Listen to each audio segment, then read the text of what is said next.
Today on The Truth About Cars, we're out here taking a look at the EV that only Kia could make. It's a Soul EV, it's boxy, it's square, it's loaded with an awful lot of feature content on the inside that you don't find in the other EVs, and it's strangely enough a really good deal. Good deal for an EV sounds pretty weird, but this vehicle is actually only about $1,000 more than its gasoline counterpart. We'll talk a little bit more about that later. The biggest difference between this and the gasoline version is right here up front. We have two charging connectors. We have the standard AC charging connector, and we have a DC fast charge port that uses the CHAdeMO standard. The AC charging port will take between 27 hours and 4.4 hours, depending on the kind of EVSE you can connect the vehicle to. This really is the only difference between this and the gasoline version, so we get this blanked out front grille. We have the optional parking sensors in our particular model, and versus the gasoline model, we don't get the option of HID or LED headlamps. The Soul is obviously a very boxy car. We get this very straight roof line, even though the window line descends a little bit towards the rear. We get this very cut off back end. That means this is very space efficient despite only being 163 inches long. That's a decent amount shorter than a Honda Civic. Thanks to the very square profile, however, we get a lot more rear seat room than you'd find in something like a Fiat 500e or a Chevy Spark. Because the EV trims of the Soul are considered the up-level trims of this vehicle, we get the side turn signal indicators right there. We also get power folding side view mirrors. Powering the Soul is a 109 horsepower, 210 pound-foot of torque AC electric motor backed by a 27 kilowatt-hour electric battery. The battery is positioned very low in the vehicle and all across the bottom floor pan, so it doesn't really change the interior of the Soul very much. If you take a look at the side profile of the Soul, you can see where the battery is positioned. It's really behind that black strip across the bottom of the vehicle. Now, 27 kilowatts is very large for a battery in the EV market. Basically, just the Model S as well as the Mercedes B-Class Electric have bigger batteries. This is about 30% larger than BMW's i3. As with all the other EV conversions out there, Kia went with narrower tires. These are 205 width tires. You will find up to 235 width tires on the gasoline high-end versions of the Soul. We also have this more aerodynamic 16-inch wheel. Out back, not much has changed for the Soul EV. We do get several different paint schemes. Two of them are two-tone schemes. Ours is the white on top, blue on bottom. I suppose you'd really call it more of a three-tone paint scheme because this black section spans from this glass onto these tail lamp modules, which are LEDs in the EV, and then down here to this trim strip that runs around this Kia logo. We do get a backup camera and parking sensors in our particular trim, and these are reflectors on the bottom. Perhaps the biggest news, however, with the Soul EV is that we don't get a drastic reduction of the cargo capacity in the back. We have just under 20 cubic feet in the back right here behind this tailgate, but we still get all this storage space right here under the cargo load floor. So these bags are actually under the load floor. This is the load floor right here. It is completely removable from the vehicle. And we get this cargo tray that you also find in the gasoline version under that. That's because all that we lose in the EV conversion for the Soul is the spare tire. Down there in the spare tire well, you will find the tire inflator kit, a can of Fix-A-Flat, and the ducting and blower for the cooling module for the battery pack. Taking a look inside the Soul EV, you can see we have this unique LCD disco dash that only the Soul EV gets. We have a power gauge over here, battery gauge, multi-information display, and then a digital speedometer right over there on the left. The rest of the interior is largely the same as the regular Soul. We don't have the option of a center channel speaker right there in the middle. Instead, we get that charge status display, and if we move down, we have some very EV-specific things going on for the infotainment system. Unlike that Volkswagen EV we saw last week, we have cooled seats in our particular model. Heat pump going on right here, single zone climate control. We have an EV specific set of displays in this system as well. If we click this EV button, it'll show us our range, nearby stations, energy information. Clicking on each of these options gives you some additional information like a range circle. We can also click over here to nearby stations and get a list provided by XM satellite radio. Over here on electricity use, we can actually see what things are using power in the vehicle so we can make better decisions about what to turn on and off.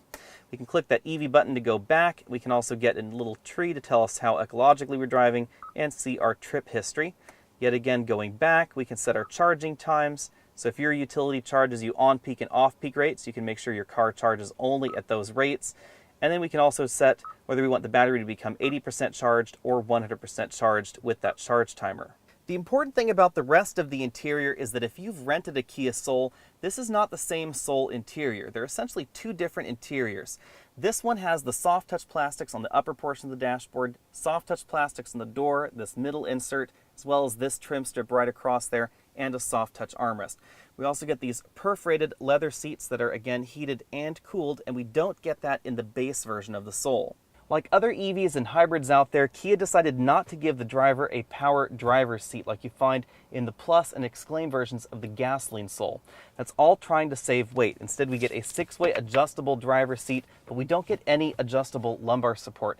It is kind of a bummer because these seats are lacking a little bit of lumbar support, and the seat in the gasoline version is a little bit more comfortable because it's more adjustable. I think the back seats in the Soul have really been the key to the gasoline model's success. We have a very large back seat for a vehicle that's only 163 inches long. Again, keep in mind this is smaller than your average compact sedan. This is actually even smaller than something like a Ford Fiesta sedan. The most notable area where the Soul excels is in headroom. If I sit upright in this seat, I have about 2.5 inches of headroom sitting right here behind myself. I also have about 2.5 inches of legroom, again sitting right here behind myself. I'm 6 feet tall, this front seat's adjusted for me. Even if I sit in this middle seat, which is a little bit higher off the ground, I still have about 2 inches of headroom. Again, the gas model does have a panoramic sunroof and that does cut down on headroom, but the EV model doesn't get that, and it does help out a little bit. The Soul EV is a little bit faster out on the road than you might expect with just 109 horsepower under the hood, but that's largely because we have an awful lot of torque, over 200 pound-feet of torque. Most of that torque happens as soon as you press the accelerator pedal, and it continues across the RPM band. So we have an awful lot more torque in this than you would in, say, a gasoline engine that produces 200 pound-feet of torque, especially a naturally aspirated engine. Now, there's just no denying the laws of physics, only 109 horsepower under the hood, and a chassis that weighs more than the gasoline version. 0 to 60 time is leisurely, comes in right around 9 seconds. It is a little bit faster than a Toyota Prius, but it's not that much faster. Handling in the Soul EV is surprisingly good, however, and that's largely because the battery pack is very low in this vehicle. It gives it an excellent center of gravity, and because of the way the battery pack is constructed, it actually improves the rigidity of this structure, so it bends an awful lot less in the corners. We get very little body roll because of the positioning of the battery as well, so if we really whip it around these corners, it responds better than you would think any EV with 205 with low rolling resistance tires would. I would actually say this handles better than the Nissan Leaf and better than the Toyota Prius as well. Admittedly, low bars to hop over, but we are talking about an EV. Braking feel is all over the map when it comes to EVs, and it's that transition between regen braking and friction braking that's the problem. The best way to test an EV when you go to the dealer is to have it completely full, feel how it's braking, then drive it a little bit, and then test to see how that transition is between regenerative braking and friction braking. EVs cannot do as much regen braking when the battery is near full or completely full as they can obviously when the battery is a little bit less empty. So it will be an awful lot more obvious to you if that battery is almost full. That means if the EV dealer is having you test drive the car and it's only say about 30% or 40% full, ask them to completely charge the battery, come back when that battery is completely charged, then test drive it and see what I mean. As you'd expect in any vehicle with a short wheelbase, the ride can be a little bit choppy over freeway expansion joints, but the added weight of the battery actually improves the ride versus especially the base versions of the Soul. It's actually quite a comfortable ride out there. We also have a cabin that's a little bit quieter than the base version of the Soul, very similar to the Soul Exclaim, which is the top-end trim and has a little bit more sound deadening. The adjustable steering system is also a little bit handy. I do prefer a little bit more steering effort, although rather unfortunately, like every other electric power steering system out there, we don't get any increased feel in this system. You just get increased effort. You can choose between 3 different modes, and it is pretty noticeable. It goes from over-boosted to probably a little bit firm for most people. The gasoline version of the Soul starts really cheap in America. It's right around $15,000, and it does business with the likes of the Honda Fit, the Ford Fiesta, etc. The Soul EV is a little bit different. This starts at $33,700. There are only 2 versions available. If you opt for the Plus version, that's $35,700. Both the base version and the Plus version of the Soul EV translate approximately to the Plus and just below the Plus version of the gasoline Soul. Now keep in mind that up to $10,000 of combined federal and state incentives are available, which will actually drop the price of the Soul EV down to $23,700 or $35,700, depending on whether or not you qualify for all those EV credits. Opting for the Plus trim that we have here gets you leather seats, cooled seats up front, front and rear park assist, auto-dim rear view mirror, heated rear seats, upgraded trim on the inside, and the power folding mirrors. That makes this just $1,000 more expensive after the complete set of rebates than the gasoline Plus version similarly equipped. Although I really like the Volkswagen e-Golf we recently saw, that does come across a little bit more like an EV conversion without really thinking about the vehicle in general. most notably the infotainment system, which gives you very little information about the battery, about charging times, or where your energy is being consumed. That's not going on in this vehicle.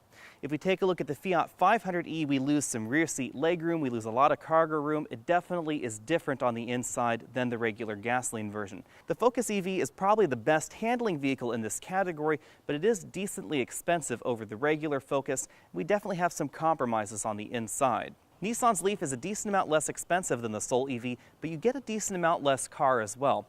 Not only do you get a slower charger in that base model, but you don't get the DC fast charge port standard in the Leaf. It is optional.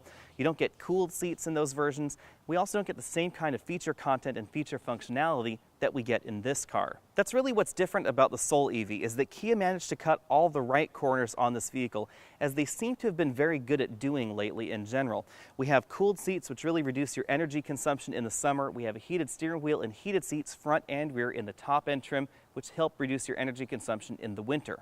We also get a comfortable interior, a telematics system that gives you a lot of useful information about the battery, your range, your energy consumption, and we get a very accommodating and very large back seat. All those things combined make the Soul EV my top pick in the EV segment right now. This is an awful lot better value than most of the EVs out there. We get features and content that are worth paying extra for this over some of those less expensive EVs out there, and we really don't get that much more in terms of feature content if you go more expensive than this. So if you take a look at the B-Class electric or the BMW i3, you don't really get that much more on the inside than we get in this vehicle, and in some of those you actually get less. The BMW i3 doesn't have cooled seats, for instance. The Mercedes B-Class electric is an awful lot less efficient than this.